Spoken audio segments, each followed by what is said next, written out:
Sa nagapanguna nga balita, driver tag-iya kag isa ka pahinante sang truck patay sa makabunggo ang salakyan sa puno sa Akasya sa Maasin ni Iloilo. Duha pa pilason ini ang gintutukan ni Kim Salinas.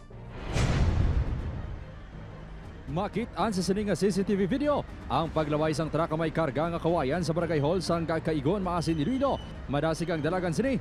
Makitan man ang duha ka lalaki nga yara sa ibabaw sa mga kawayan. Matapos lang ang pila ka segundo, may nabatian na nga mabaskog nga nagapok ang mga residente. Ang truck na disgrasya na. Gilay na ni ginrespondihan sang barangay. Ano ka natunog ang lagpok? Tunog ko sa banggaan na kasya mo. Ipit kit, sandwich kit. Napagawa naman kayo yung gamitan naman ka kable. Tapos ang ulo, katrak yung angat mo sa puno, kakasyabla. Para mahumlad. Dead on the spot ang tato ka individual nga ginkilala sa alias Michael, 29 anyos, driver sang truck. Kag alias Severo, 72 anyos, tagiya sang truck.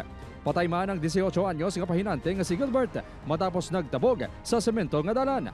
Pilason, kag parayon nga ginabulong sa ospital ang isa pa ka pahinante.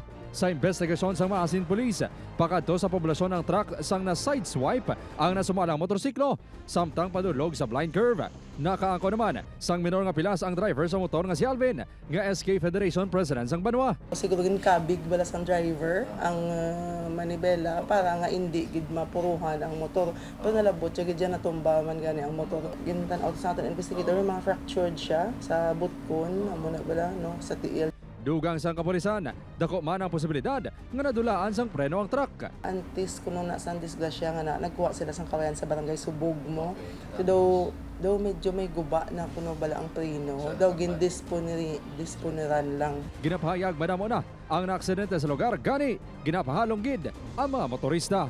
Upod Caramel Porquia, Kim Salinas, 1 Western Visayas.